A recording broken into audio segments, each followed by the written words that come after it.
Good evening, one and all, and welcome back to another night with Magic. Magic the Gathering, Duels of the Planeswalkers 2014.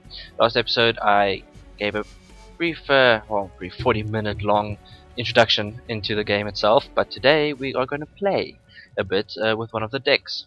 I'm not doing multiplayer right now, because the turns are timed, and so to explain cards and what that will probably run out of time.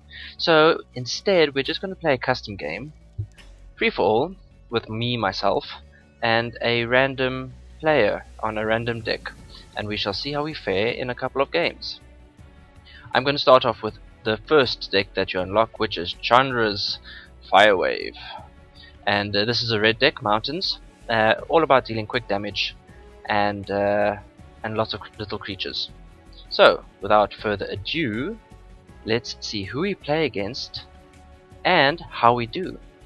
Now, I do have to say I'm still a noob at this, so I do apologize if I make silly mistakes. Also, I haven't unlocked all the cards because I'm playing to unlock them as I play, not to buy them. I'm not buying them. Anyway, what do we have here? We've got 2 mana, which is it's alright. It's not the best. Goblin Arsonist, I really like him. We've got the Grim Lavamancer, exile 2 cards from the graveyard, deals 2 damage. Kiln Fiend, I love this guy, he's great. We've got a Staff of the Flame Magus, or Magus, however you prefer, health, regeneration, and this Inferno, a monstrous card. 7 cost, deals 6 damage to each creature and each player, that sort of burns everything. I think it's okay, we're going to keep this. And we get to go first. So we shall plonk down the Goblin Arsonist. I like getting them out quick and early, because essentially they are 2 for 1. 1 cost with 1/1 power, but when he dies, you may have it deal 1 damage to target creature or player. So he will hit something for 1, and then should he die, I can target Zodislav over here, who's playing the Masks of Demure deck, which is a sort of blue spell-based, blue and black, I believe. So we shall see how we do against this. Oh, we lost a land here. And why? Oh, right, okay, so he played this card, Thought Scour, which says target player puts the top 2 cards of his or her library into the graveyard and I get to draw a card. Well, he gets to draw a card rather. So that's what I had to discard. A land and a Torch Fiend, which is not optimal, but what can you do? Now we've got... oh, we have another Torch Fiend, so that's alright. So we can sacrifice him and destroy a target artifact. That is unnecessary. We are going to get out the Kiln Fiend, one of my favorite cards, because whenever you play a sorcery or instant, he gets buffed up, +3. So he becomes a 4/2 essentially, which is great. Not the best in this deck, as sorceries... well, there are a few sorceries and instants, but you see him featured in one of the other decks. Oh, I forget which one right now. And that one has got a lot of spells and whatnot in it, so he gets bumped up a lot. But what we have here, the Demure Guildmage. So this is about drawing cards or discarding cards. So he gets to choose. Does he get to draw, or do I have to discard? Quite nasty if he gets me to discard all my cards. Okay, at the moment we are struggling for mana, which is not great. But at least we're getting a little bit of board presence out here. It's one of the nice things about the red deck. Cheap creatures. We can send some guys out to attack. He can block us with this. I do not want him to destroy our Kiln Fiend, so we're going to attack only with the Goblin Arsonist, and he should let this through. The AI is surprisingly clever at this game. I am playing on the easiest difficulty though. I have read somewhere that you play on insane difficulty and they just sort of... oh no! They get the cards that they want to win. So there's an instant target creature gets -3/-3, which means no. Oh, this guy is attacking for 2/2 now. I could block him, but he would kill off my Kiln Fiend. So I'd rather just let that damage go through. Alright, still no mana. This is very bad. Very bad. But we've got another 1/1 here we can summon.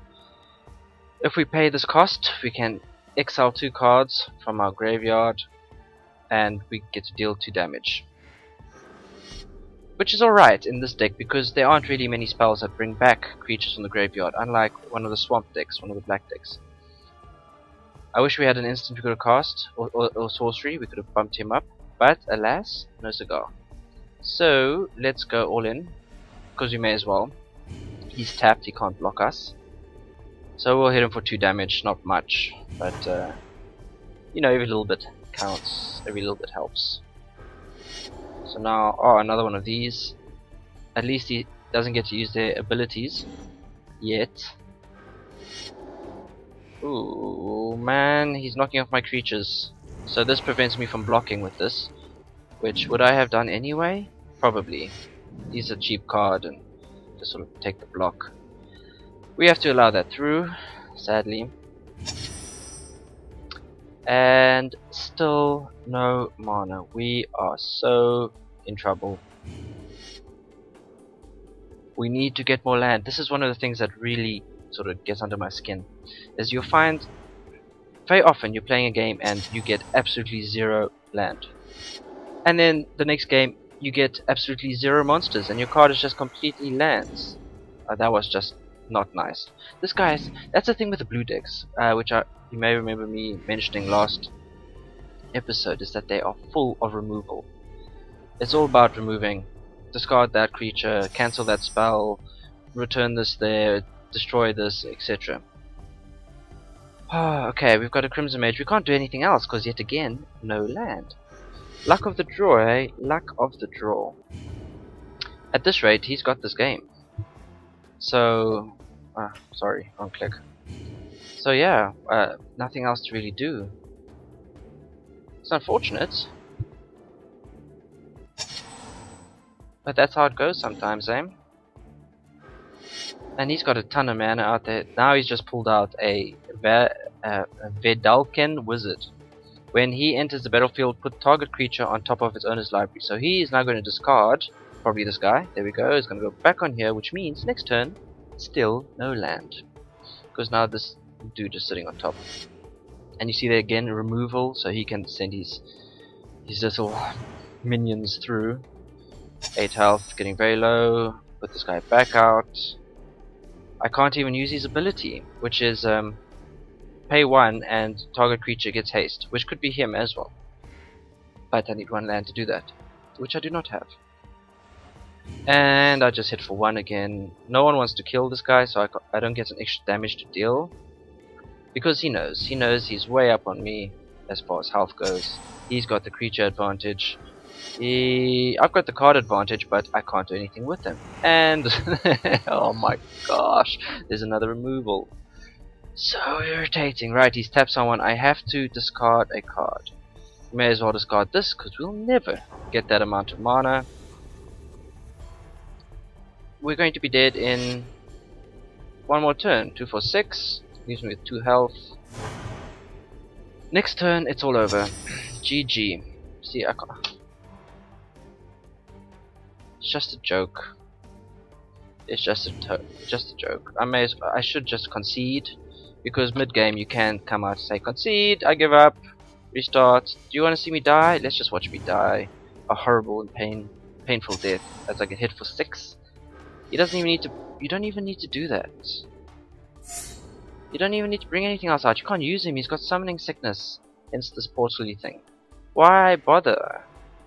Just throw everything at me. There you go. Good old Zorislav. And that was the game. Defeated. I have seen that word way too many times. I honestly don't think I could have done anything to change that. So, back to the lobby. Sticking with the red deck, let's do another game. Another random deck. We shall see who we get to fight against now. Hopefully not the same one. If it is, I'll swap it out. No, it's not. Ooh, it's Nelek. This guy's got the sliver deck, which can be disastrous. Again, 2 lands. Our lowest cost creature is 2, which is not great. We've got a sorcery here, Pillar of Flame. So technically we could knock him for 2 damage straight off, but the slivers are low health. but they buff each other, so it'd probably be best to save that. Do I want to try for another hand? Let's try for another hand. Okay, 4 mana. Oh my word, look at the cost of these things. I don't want to go down any further. Let's keep that and hope we draw into some lower cost creatures or spells or something. Oh great, fantastic. Just what we needed, a Goblin Arsonist. So at least we got something out there. We can start doing damage next turn, which is something.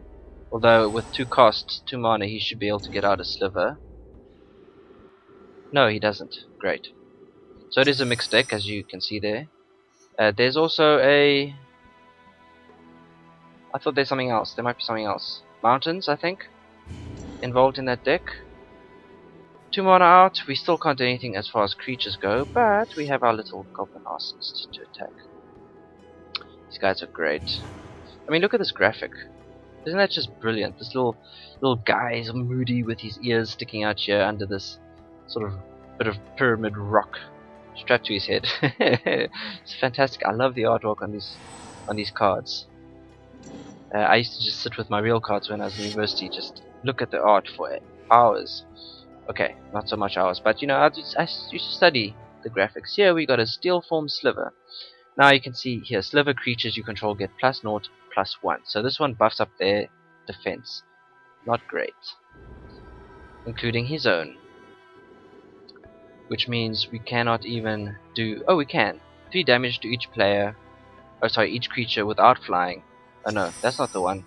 I got rid of my Flame Strike, that's right. We could do a Flame Strike, that will hurt all of us, but I would lose my Goblin Arsonist. In the process, I could throw 1 life at him. I think I'll save this for when there's more creatures on the board. We'll get out a health, a healing staff. So when I do start casting more mountains or spells, I get a bit of life back, which would be great. Now, I could attack with him, he would block it, and my extra damage would not even go through. Tough call, tough call. I'm going to skip this attack and see what comes out next.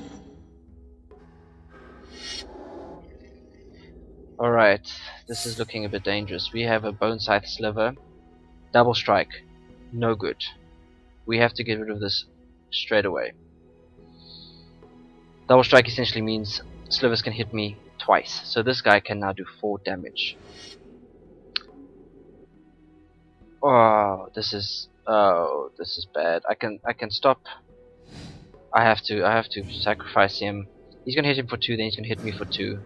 And I shall target him because 1 damage is not going to bother anything on this. Affect that. Let's stop everything. Huh.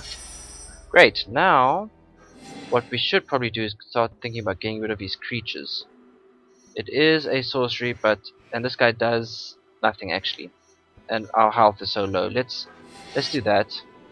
We get a bit of health, and we clear the board, which is something at least. We've also taken a bit of hit on our health and his health, but because of our healing over here, that's okay. Hive Stirrings. Put 2 1/1 colorless silver creatures onto the battlefield. 3 costs for 2 1/1s. It's not all that great by itself, but as soon as you have one of the slivers out that says buff your slivers by the number of creatures you have, then it gets a bit retarded. More health thanks to our Staff of the Flame Magus. We can now get out this big boy. Look at this. Fire Elemental for 5. This guy also costs 5, which is a 4/1. His ability, we sacrifice him, he deals 4 damage to a creature, and we can only do it when we cast sorceries. And then we've got this guy for 3, which is a 4/1, which is not great. Let's get out a heavy hitter. This heavy hitter, at least we can block some stuff for a while, until he starts buffing up his creatures. And even then, we can attack with him. This guy, all slivers have first strike, which means if I block him, he hits me first, then my damage goes to only afterwards, after the initial damage has been calculated. What does this guy do? Oh, he's just a standard sliver, which is alright. Now I can attack. What is this? What did we just pick up? We picked up the Magma Phoenix. We're getting some powerful cards here. And this is flying. So as of yet, he does not have any flying slivers. So when it dies, deal 3 damage to each creature and each player. And then we get to pay to return him. So what we can do, because he's a 3/3, I mean, these guys have better strength, but he's got higher defense. We can get him out as a blocker, at least for the next round. Bump our health up. And we are going to attack with our 5/4. He could 1, 2, 3, 4, 5. He could kill it with these things. We've got 5 damage, 1, 2, 3, 4, 5. So we could kill everything of his with this. But he won't do that. Obviously he'll block with a 1/1. That will put, because he doesn't have trample, 1/1 destroyed. That will leave possible 4 damage to go through. Let's do that. Let's hit him while we can. He's going to block with one of these little rubbish things. Oh no! Wow! He hit with ouch. Ouch. I feel like an idiot. Oh, that was not a good decision. I've just cost myself the game. GG. What did I tell you? You don't. Okay, you can just shout at me in the comments. You know, that's fine. I know it was a mistake. I've learned my lesson. Don't mess with first strike. Ah, epic fail.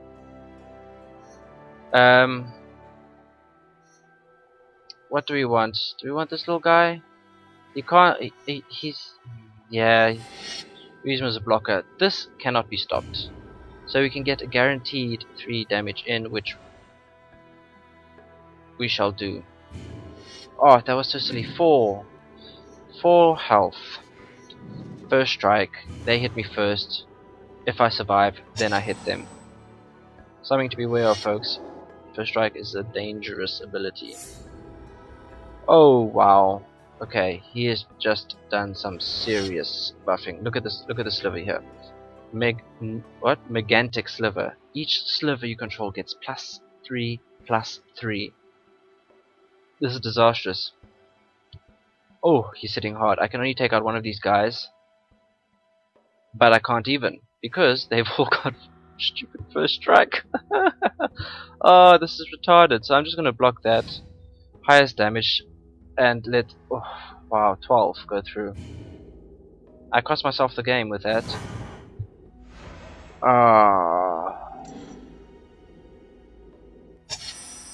Ouchie. Get a little bit of health back, but it's nothing. It's not going to save us. What do we have here? Inferno deals 6 to all creatures in each place. So I think we do that. We just wipe his board. It'll put us back on the even playing field. We do get a bit of health back, so we are up on the health now. This may have been our only thing we can do. He's down to 3. I'm down to 5. This is getting very close. Main, so he's putting out land. He doesn't have any creatures. His deck is empty, which means we may have a chance here. Bloodthirst 3. I'm not sure. Bloodthirst means a creature with Bloodthirst enters the battlefield with a number of +1/+1 counters on it if one of its controller's opponents was damaged during the turn. Okay, so you damage your opponent, you bring this guy out afterwards, probably in your second main phase, and you get that number of +1/+1. Now what I can do, because he can't block this, is guaranteed 3 damage next turn, is I can revive him. So let's actually do that. We're gonna bring back our Phoenix, we're gonna pay for that. Get him back into our hand. But he's got nothing. Picked up 1 card, another land. So okay, we've got another guy. You know, we could have actually I should have read my cards. There's another stupid mistake I did. I paid for my Phoenix from the graveyard, and look, to your hand, not to the battlefield, to your hand. I would have been able to hit him this turn for 4 with one of these guys. But as the dum-dum I am, I made a mistake. I know that. We just hope he doesn't draw into anything with flying. This next round, he's picked up 1 card. Combat phase, main end, he's got nothing. Oh, you know what? We can just smack him for 5 in the face. Screw you, S. Screw you, SA. You're toast. Oh, fantastic. We won something. And we've unlocked the Fire Shrieker. Equipped creature has double strike. Nice. A double strike, something to be careful of, eh? Just like first strike, double. Actually, any of those buffs. Be wary. Awesome. Alright, 1 win, 1 defeat. We'll go for 1 more, best out of 3. And see how our Firewave can handle. Alright, plenty of mana. We've got. It almost feels like too much mana. 3 in my books is optimal starting amount. I mean, this we can hope to draw into something. Oh, and it's Girundar, who's a green deck. She gets big monsters. We need quick. Oh, this is even worse. This is going down to 6. Not good.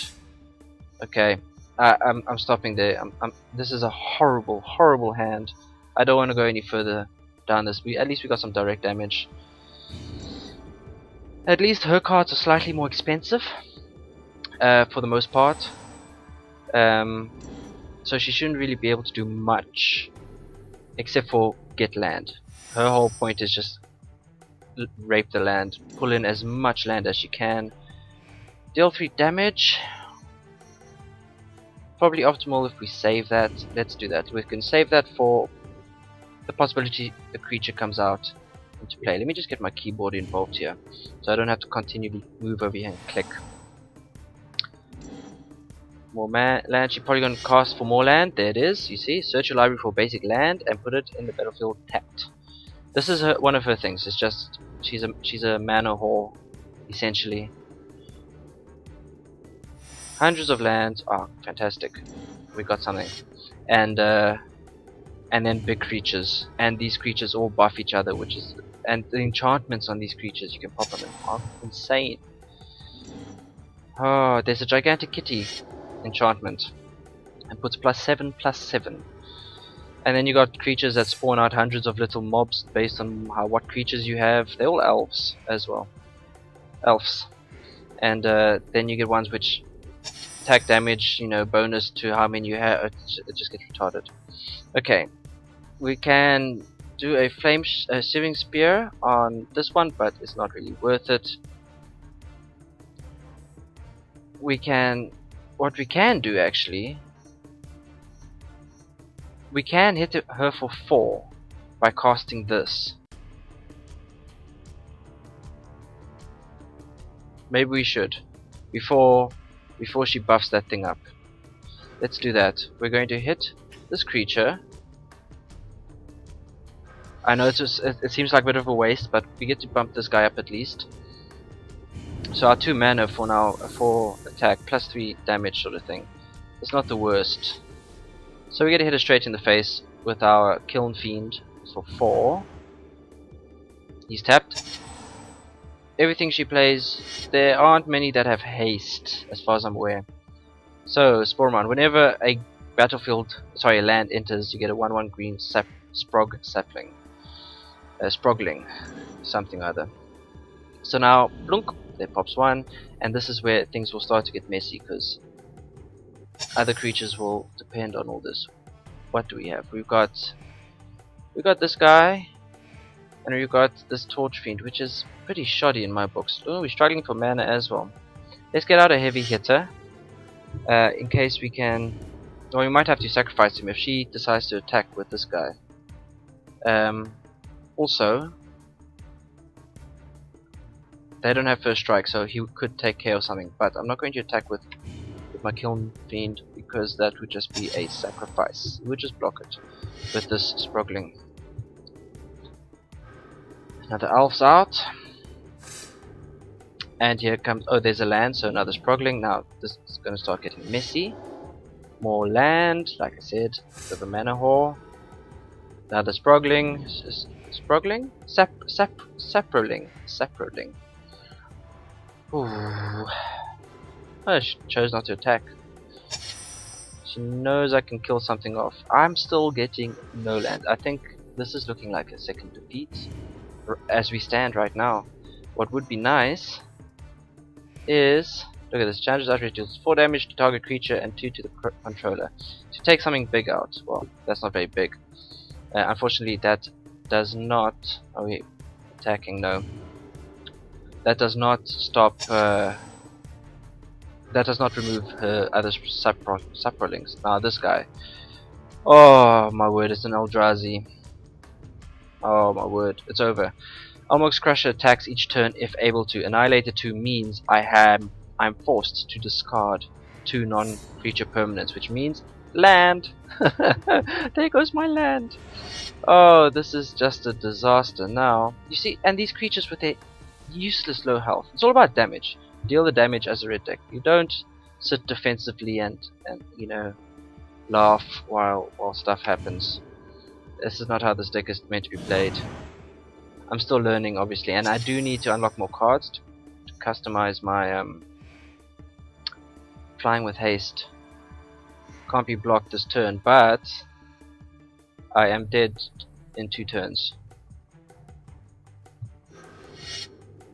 I'm dead in 2 turns.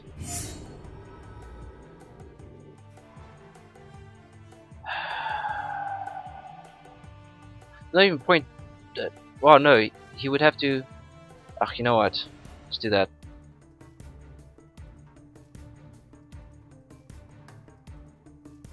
Yeah, because he can block with this guy. Those ones are tapped, which means I would kill it. He could also block. He will block with this. He will block with that. I can maybe prevent a little bit of damage from him just by holding on to that. So I thought about sending out 2, but this thing would defeat everything else I've got on the board. This guy is only able to kill him. And oh, another Spore Mound. So we're going to get more of these Saprolings.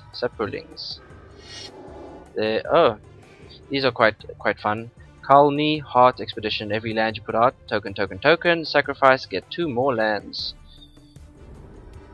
And so now she's gonna play a land next to. Oh, you see that has to attack. And now I have to destroy things, and I can destroy my creatures or my mana. I'm going to have to destroy. Sad as I'm about this, creatures.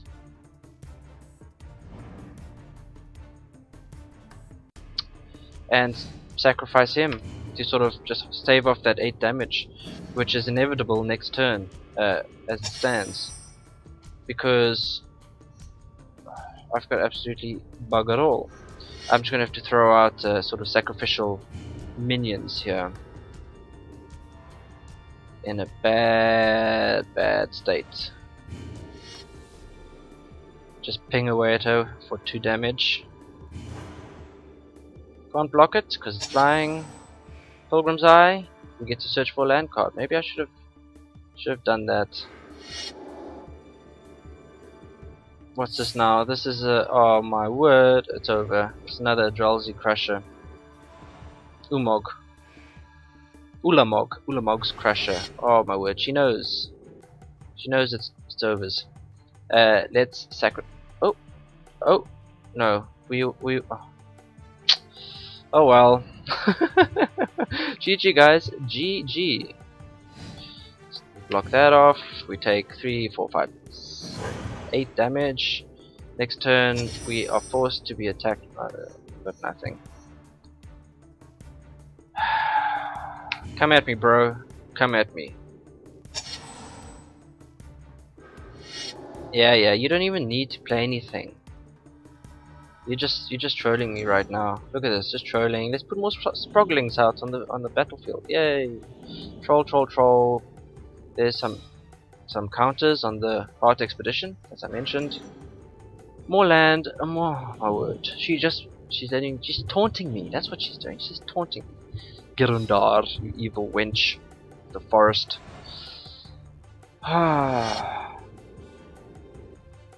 Should I just block something for shits and giggles? Oh no, I can't. I have to destroy things. Oh, fantastic. Well, there we go, guys. That's the game. That is the game. Defeated, lost 2 out of 3. Absolutely no good. I don't win anything from that, no cards or anything. That was not the optimal way to show you that deck. It does have its good points. But like I did say, I haven't unlocked all the cards. I'm in the process as I play. And once I have more of the cards, actually we can take a look in the deck manager. I know I did go through this last time, but you see, I've got 68 cards in total, 32 still to be unlocked, and these are all them here. And well, I won't go through all of them now, but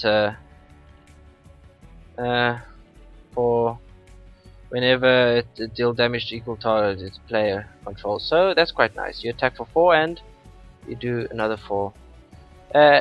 This can save your buck a few times. If a source would deal damage to a creature or player, it deals double that damage to that target, to that creature or player instead. So if a creature tries to hit me for 8, I throw that out and it deals 8 back to the player, which is great. Anyway, so those I will unlock at some point, and then I'll be able to customize this deck and make it make it work better together. So that's it. That has been a look at Chandra's Firewave deck, which it's alright. It's not one of my favorite decks, let's just say, but it's alright. Anyway, I hope you've enjoyed watching me fail miserably and making some of the most stupid mistakes ever. I will continue to do this and just be a complete noob for the rest of the series, because that's how I roll. If you enjoy the series so far and want me to keep making these, pumping these out, I can pump them up probably up to 3 times a week if there's high demand. So do like or and subscribe. That's how I know. And I will see you in a few days for the next episode. So until then, have a good one. Enjoy your week. See you later. Adios.